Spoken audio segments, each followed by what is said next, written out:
All right, day 2 of our 30-day deep dive. Yeah. Yesterday, we kicked things off, right? Yeah. And today we're getting into something huge for actually changing things, for good self-awareness. Absolutely. And Yeah. you give us a ton of cool stuff to dig into. Books on habits, happiness, mindset. Like, It's the perfect mix to like really get into self-awareness. Yeah. You know? it's going to be fun. Yeah. We've got Atomic Habits, The How of Happiness, Hardwiring happiness. Master Your Mindset, We've got the happiness trap, thinking fast and slow. Think by Design, and Mindset. That's like a whole library of good stuff. That's a lot of books. It is. So let's just jump right in. Yeah. I'm really curious about this whole self-awareness thing. Like, why is it so important? Well, like imagine you've got this inner compass, right? Okay. It helps us get who we are, our thoughts, our feelings, and what we do. Okay. And then from there, we can make good choices instead of just going with the flow. So instead of just like, I don't know, kind of going through life on autopilot, Yeah, exactly. we're actually like behind the wheel making decisions. You know what I mean? Yeah, totally. Yeah. Like you're in control. And when it comes to things like good habits or, actually being happy, that's self-awareness. It's key. Yeah. I mean, take Atomic Habits, for example. Okay. James Clear says something really interesting. Okay. He says, focusing too much on goals Oh, can actually get in the way of being happy. wait, hold on. Yeah. How can goals be a bad thing? Okay. Is that what we're supposed to have? Goals are good, Okay. but Clear's saying that when we're all about goals, we start thinking like, once I get this thing, then I'll be happy. Okay. So we're kind of always putting off happiness, Yeah. always waiting for that next thing. I'll be happy when. Exactly. I'll be happy when I get that promotion. Yeah. Or I'll be happy when I get that new car. Yeah. You know, or We get so caught up yeah. in wanting stuff Yeah. that we forget to just like enjoy right now. Right, we're just chasing all these external things. Totally. And not actually like feeling content right here, Yeah. right now. And what's really cool is that this connects to what The How of Happiness talks about too. Oh, okay. You know that book, Yeah. Sandra Lyubomirsky? Yeah. She talks about this happiness set point. It's like our level of happiness is kind of set Okay. partly by our genes. So like some people are just like born happier than others. Well, yeah, sort of. That's not fair. I know, right? Okay. But the good news is that her research shows that while genes matter, a good 40% of our happiness is actually like in our hands. Oh, okay, that's good. Yeah. So even if like you're not naturally a super happy person, Right. there are things you can do to like You change that, and knowing your set point is like step one. Okay. It helps you see what you can actually change instead of feeling stuck with what you can't. So how do we do that? Okay, so Like, how do we like tap into that 40%? well, self-awareness is like the key here. Okay. It helps us see the stuff that's making us happy Okay. or not so happy. You know, Yeah. it's like shining a light on that autopilot Okay. so we can finally start making choices on purpose. So like if we're always like, I don't know, thinking about what we don't have or what's wrong, Right. self-awareness helps us like see that Yeah, exactly. and maybe change it. And all these books we've got, Okay. they have tons of great tips Okay. to boost that self-awareness. Okay, like what? Okay, so give me the goods. One simple thing comes from Atomic Habits. Okay. It's called habit stacking. Okay. You basically build new habits by connecting them to old ones. So like if I, make coffee every morning, Yeah. maybe I start meditating for a few minutes right after I pour my coffee. Exactly. You're like riding the wave of that old habit to make a new one stick. Yeah. It's like building a bridge, right? From somewhere you know to Okay. somewhere new. I love that. Yeah. Because it makes sense, right? Our brains are already wired for that existing habit. Right. So it's easier to add something new onto something that's already there. Yeah, it's like a shortcut. Okay. And since we're talking about rewiring our brains, hardwiring happiness has this cool thing called HEAL. Heal, what's that? Okay. Tell me more. It's HEAL. Well, Stands for have a positive experience, okay. enrich it, Okay. absorb it, Okay. and you can also link positive and negative stuff. Okay. Basically, you're training your brain to really enjoy those good experiences. Oh. Let them sink in. So like if I had a really great conversation with a friend, Yeah. I wouldn't just forget about it. Right? I'd like really think about it, like relive it, Exactly. really focus on those good feelings. You're making those good vibes stronger in your brain. Oh, okay. So you'll want more of that good stuff.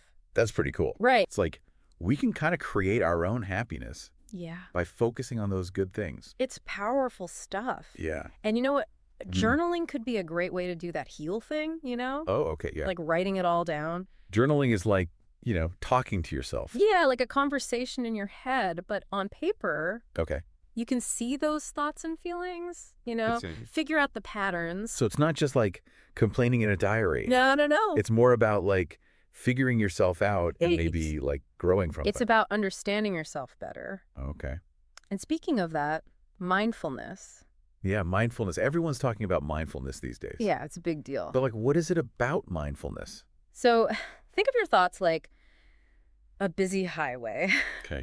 Mindfulness is like taking an exit ramp, Oh, getting off that highway, okay. and just watching the cars go by. Oh, I get it. You're not in the traffic anymore. You're just observing. So instead of like getting swept up in every thought, Right. we can just watch them go by Exactly. without like getting all caught up in them. You got it. Okay. And with practice, we can start seeing those autopilot thoughts. Okay. Those reactions that are kind of running the show Yeah. without us even realizing it. Oh, It's like yeah. becoming a spy in your own head. I'm starting to see how all of these, like habit stacking, heal, journaling, mindfulness, all that, they all kind of work together They do. to make you more self-aware. They all have their own thing. But in the end, it's all about getting to know your mind better. Yeah. You can make some real changes. And that's got to be important for when we talk about those limiting beliefs, right? Yeah, they're sneaky little thoughts The negative self-talk. that can really mess things up. Yeah, exactly. And that's what we're going to talk about next. Okay. Like, how do we deal with those negative thoughts? All right, let's get into it. Yeah. So we were talking about self-awareness and how it helps us understand our mindset. Yeah. Now let's get into those sneaky limiting beliefs and all that negative self-talk. Oh, yeah. That stuff can really sabotage us, can it? It totally can. It's like there's this little voice in your head Yeah. just whispering doubts and negativity. And sometimes it's so quiet we don't even realize it's there. Yeah, you just kind of start to believe those thoughts without even thinking about it. Exactly. So how do we even know they're there? Well, one way is to pay attention to how you're feeling. Okay. Like if you're feeling anxious or defeated or just stuck, Yeah. there's a good chance there's some negative self-talk going on in the background. So our emotions can kind of clue us in, huh? Yeah, like little warning signs pointing us to places where we need to look a little closer. So that's where journaling and mindfulness come in, right? We can use those to like observe our thoughts and feelings. Yeah, create some space to really see what's going on. It's like we're becoming detectives of our own minds. I like that. Okay, so let's say we've identified some of these limiting beliefs. Okay. What do we do then? Well, the next step is to start challenging them. So it's not enough to just be aware of them. Right. Awareness is great, but we need to take action. I got to do something about it. Exactly. So how do we challenge those negative thoughts? Well, the happiness trap talks about something called thought errors. Thought errors. Yeah, they're like these distortions in our thinking Okay. that can make us feel way worse than we need to. Gotcha. So what's an example of a thought error? One common one is catastrophizing. Catastrophizing. It's like when we imagine the worst possible thing happening. Oh, yeah. Like instead of thinking, okay, I didn't get that job, that's a bummer, Right. we jump to, oh no, I'm never going to find a job, my life is over.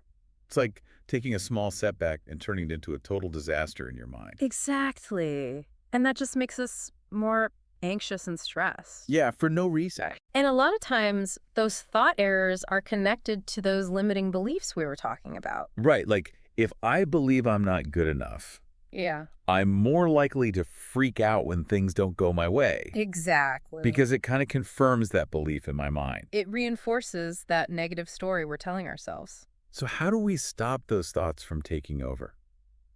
Well, one technique that the happiness trap talked about is called diffusion. Diffusion. Yeah, it's about learning to see those thoughts for what they are. Yeah. Just thoughts, not facts, Okay. not commands. It kind of sounds like mindfulness. It is. They go hand in hand. Right. Observing your thoughts without letting them control you. Exactly.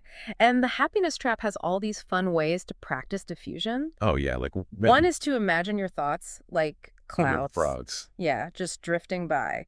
Okay. So if you have a thought like, I'm going to mess up this presentation, Yeah. picture it written on a cloud just floating away. I like that. It helps you create some distance. Yeah. You're acknowledging the thought, but you're not letting it define you. You're not getting all tangled up in it. Exactly. It's a way to let go of that struggle. So we're not fighting the thoughts, we're just letting them pass. Exactly. And what was that other technique? Oh, this one's fun.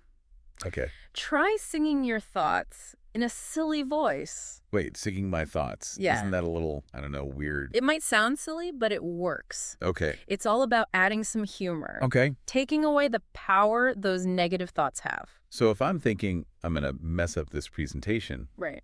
I could sing it in like an opera voice. Yeah. Or maybe like a cartoon character. Exactly. Make it fun, make it light. So we're basically tricking our brains into not taking those thoughts so seriously. Totally. I can see how that would help. And as we practice these techniques, Okay. we create more space between us and those thoughts. Okay. We get less caught up in those stories we tell ourselves. And then we can make choices from a clearer, more intentional place. It's amazing to realize that we have so much more control over our minds than we think. Absolutely. And speaking of control, Think by Design has this interesting take on worrying. Wait, worrying. Yeah. Isn't that something we should be trying to avoid? Not necessarily. Stacey Nirbaran says that worry, the right kind of worry, Okay. can actually be useful. Really? It's about thinking ahead, identifying potential problems, Okay. figuring out how to prevent them. So instead of saying, I'm so worried about failing this presentation, Right. I could ask myself, okay, what can I do to make sure I give a great presentation? Exactly. You're taking action, you're taking charge. It's like turning worry into a to-do list. I love that. It's about being proactive. And this kind of reminds me of having a growth mindset, right? Absolutely. Mindset by Carol Dweck goes deep into this. Yeah. It's about whether you believe your abilities are fixed Oh, okay. or whether they can grow and change. Right. Like, are you stuck with what you've got? Right. Or can you learn and improve? Exactly. So someone with a fixed mindset might avoid challenges. Yeah, because they're afraid of failing. But someone with a growth mindset, they embrace challenges. They see them as opportunities to learn and get better. I wonder if journaling could help us identify those fixed mindset thoughts Totally. and maybe even start shifting to a more growth-oriented perspective. Journaling can be like a training ground for your mind. Okay. You can practice catching those limiting beliefs Yeah. and reframing them in a more positive way. This is all so fascinating. It is. It feels like self-awareness unlocks so much potential for growth. It really does. And that's what this journey's all about, right? It's about becoming the best version of ourselves. Okay, so what's next on this self-awareness journey? Well, next we're going to explore some more techniques for cultivating that growth mindset. Okay. We'll talk about visualization, affirmations, and surrounding yourself with the right people. Ooh, I'm excited. And Can't Hurt Me is going to be really inspiring for this part. All right, let's do it. Okay, so we were talking about those limiting beliefs and how we can kind of detach from them using things like diffusion. Yeah, like we're stepping back and just observing those thoughts instead of getting all tangled up in them. Exactly. Yeah. But it's not just about thinking, right? It's about doing something with what we learn about ourselves. Absolutely. Self-awareness is about taking action. Putting that self-knowledge into practice, making changes. Right. And when it comes to taking action, I think Can't Hurt Me by David Goggins has some seriously powerful insights. Okay, I've heard a lot about that book. It's pretty intense, right? Yeah, Goggins doesn't mess around. What's so unique about his approach? Well, Goggins is a former Navy SEAL, so he went through some crazy tough training. He talks a lot about callousing the mind, basically making your mind tougher How do you do that? by pushing your limits, getting comfortable with being uncomfortable. That sounds kind of scary, but I guess it connects back to that controlled worry idea, right? Yeah, it's about facing those challenges instead of letting them control you. So like doing hard things on purpose. Exactly. Goggins believes we're way tougher than we think we are. He even says, if you're always comfortable, you're never growing. Wow, that's a good one. It reminds me of that growth mindset stuff from Mindset. Totally. Goggins is like the ultimate example of a growth mindset in action. He was always looking for ways to push himself. I read that he ran over 100 miles through Death Valley in the middle of summer. That's Goggins for you. That's crazy. But I also read that he would use his past experiences to help him get through tough stuff. He called it like going to the cookie jar. Yeah. That's his way of saying tap into those memories of when you were strong, when you overcame something tough. So when things get hard, he'd remember those times and it would give him a boost. Right. It's like a mental highlight reel of all his toughest moments. Kind of like that thing from Hardwiring Happiness about reliving positive experiences, but more about resilience. Exactly. You're rewiring your brain to be more optimistic, more resilient. And that connects to thinking fast and slow too, right?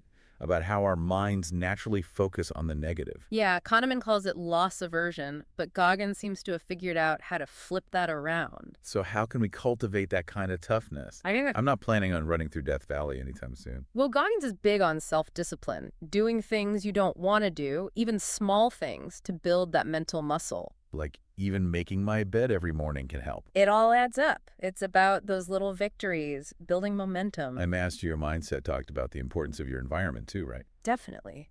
Surround yourself with people who lift you up, who challenge you to grow. People who believe in you. It's like a support system for your mindset.